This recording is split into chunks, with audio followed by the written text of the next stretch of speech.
도스토예프스키라고 하는 그 러시아의 소설가를 소개하겠습니다. 이 사람은 1821년에 태어나가지고 1881년에 사망을 하게 되는데, 남긴 작품 중에 그 죄와 벌, 백치, 악령, 카라마조프가의 형제들, 그 외에도 여러 가지 책이 있습니다만은 유명한 장편 소설들을 써낸 러시아의 소설가죠.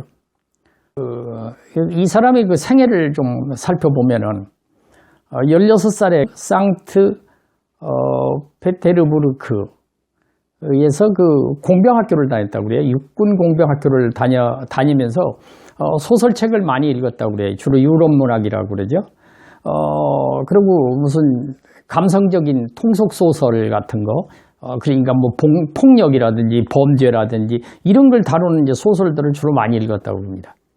공병학교를 졸업하고 글쓰기 취미를 이제 갖고 있었는데, 그 아버지가 그 농노에게 살해당하는 그 현장을 보면서 충격을 받아가지고 이게 평생 동안 이제 짊어지고 가는 간질병으로 그렇게 된다 그러죠.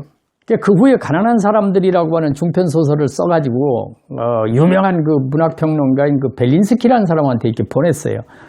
완성도가 좀 떨어졌지만은 그 벨린스키는 칭찬을 아끼지 않았다 그럽니다. 문단하고 사교계에 그 나름대로 이렇게 발을 디뎠는데, 두 번째 작품인 그 이중인격을 1846년에 발표하지만은 그 작품은 다른 사람은 물론이고 벨린스키한테도 혹평을 받게 됐다고 그럽니다.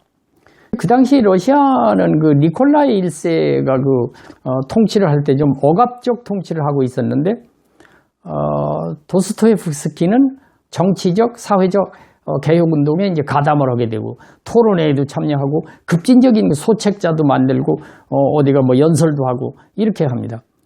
그 당시에 뭐 프랑스 혁명이 있은 후기 때문에 러시아에서 그 영향이 미치면 곤란하단 말이죠. 그 니콜라이 황제가 개혁운동에 참가한 사람들은 모두 붙들어서 처형을 하려고 합니다. 그러나 처형장에서 극적으로 풀어줘요. 풀어주는데 그 대신 북쪽에 시베리아로 그 유배를 떠나게 됩니다. 그 유배지는 그 옴스크라는 그 유형지인데 4년 동안은 이제 거기서 중노동을 하고 다시 4년을 이제 병졸로 근무를 하게 됩니다. 근데 그 당시 체결이라고는 게 아무것도 없는데 어떤 부인이 신약 성서를 기증을 했대요. 그래가지고 이제 이거 읽고 나서 이 사람이 깊은 신앙심을 갖게 됐다고 그럽니다. 아무튼 이 사람의 그 생애에서 거의 10년 가까운 세월을 이렇게 그 유배지에 있었던 것이 나중에 소설을 쓰는데 많은 도움을 줬다, 이렇게 전해지고 있습니다. 1854년에 병졸로 생활을 할 때 아이가 하나 딸린 그 과부와 결혼을 해가지고 삶을 살아갔다고 그러죠. 유형 떠난 지 10년 만에 1859년에 상트페테르부르크로 이제 돌아와가지고 글을 쓰지만은 그 당시에 주목을 받지 못하다가 1861년, 62년에 이제 소설을 썼는데 이게 어느 정도 성공을 거뒀어요. 그래갖고 소설을 톨스토이도 높이 평가했다, 이렇게 전해집니다. 그때 그 쓴 소설이 뭐냐면 죽음의 집의 기록이라든지 학대받은 사람들이라든지 이런 소설을 이제 쓰게 됐죠. 어느 정도 돈이 여유가 생겼어요. 이 사람이 여유가 생기니까 유럽 여행을 갔습니다. 여러 가지를 보고 와서 이라는 여름의 인상에 대한 겨울의 기록이라고 하는 이 글을 자기가 참가하는 잡지에다가 올렸는데 이게 비애국적이다 그래가지고 그 폐간을 당했다고 그럽니다.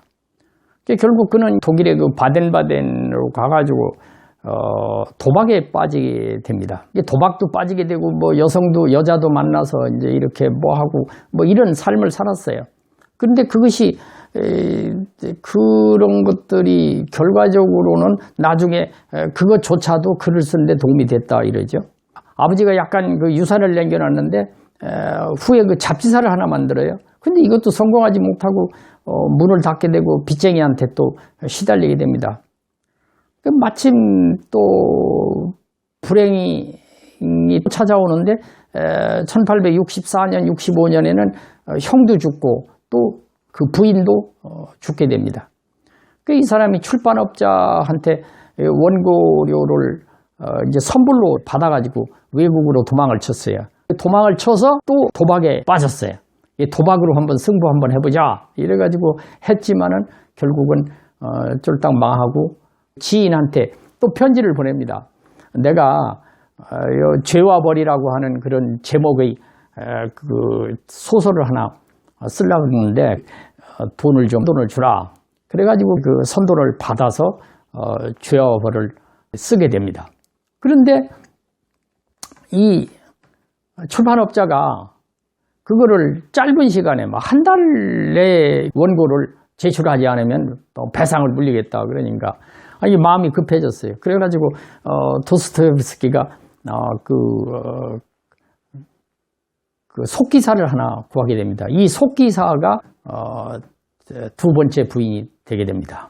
죄와 벌을 쓰게 된 거는 그 유형지에서 있을 때부터 작가 노트에다가 틈틈이 기록을 해놓고 오랫동안 이제 준비를 했던 소설이다. 이 소설은 영화로도 또 나왔지 않습니까? 가난한 주인공이 죄를 짓고 삶을 살아가는 이런 내용이라는 거 여러분들이 다 아실 거고, 결국은 두 번째 부인을 만나면서 그 여성으로 인해서 삶이 이제 좋아지게 됩니다. 그때 도박사 이런 거를 그 소설을 썼다고 그래요. 이건 자기가 도박을 했으니까 그런 책을 쓰기가 매우 좋아졌겠죠. 그러나 이제 생활은 어려워가지고 한 4년 동안이나 외국을 떠돌아다니고 빚쟁이들을 피해가지고 떠돌이 삶을 살았다. 그러나 그 부인은 열렬하게 지원하고 또 보필을 했다. 그게 1868년에서부터 72년 사이에는 3권의 책을 냈는데 백치라든지 영원한 남편, 악령 등을 냈어요. 돈이 항상 모자라다 보니까 맨날 그 돈 받아서 시간에 쫓겨가지고 쓴 소설들이라고 합니다. 그런데 그 소설은 오늘날 아주 유명하죠. 1873년에 이제 어느 잡지사의 편집장도 되고 또 그 부인도 활발하게 출판업계에서는 이렇게 활동을 하는 그래가지고 이제 경제적으로 좀 여유를 갖게 됐다고 그러죠. 1879년, 1880년 그때 카라마조프가의 형제들이라고 하는 책을 쓰게 되는데 이때는 이제 유명한 작가가 돼 있었다고 그러죠. 저명한 사람들이 그의 집을 오기도 했고 또 유명한 편집자이자 작가인 그 네크라소프라는 사람의 장례식에는 추도사를 낭독하는 영예를 누리기도 했다고 그럽니다. 카라마조프가의 형제들 이거를 쓸 때는 그 눈이 안 보여가지고 부인이 구술을 받아가지고 썼다. 그는 그 19세기에 그 유명한 소설가로 손꼽히는데 그 이유는 뭐냐? 1, 2차 그 세계대전을 겪으면서 그 세계대전 사이의 세대라든지 또 뒤에 전후 세대들이 겪는 어떤 도덕적이라든지 또는 종교적이라든지 정치적이라든지 이런 문제들에 대해서 극화한 것이 공감을 얻었기 때문이 아니냐 이렇게 전해지고 있습니다. 유명한 사람들의 평가는 어떤가? 독일의 니체는 그 본인이 도스토옙스키의 영향을 많이 받았다고 이렇게 얘기를 했고 어떤 독일의 한 비평가는 마틴 루터 다음으로 독일에 많은 영향을 미친 사람이다 이렇게 얘기를 했고 또 소설가 그 앙드레 말로는 도스토옙스키가 자기 세대의 그 지성사에는 깊은 영향을 미쳤다고 얘기를 했다고 합니다. 또 철학자 그 장폴 사르트르는 자신의 그 실존 철학이라고 하는 것이 도스토옙스키의 그 비난에서 영감을 얻었다고 말을 했다고 합니다. 아무튼 그 전후에 러시아 이후에 소련의 많은 사람들이 이 사람의 소설을 읽게 되고 또 심지어 미국 소설에까지 영향을 미쳤다고 합니다. 인생살이를 하다 보면은 결코 녹록지 않고 삶이 자기 뜻대로 되지 않는 경우도 많이 있습니다.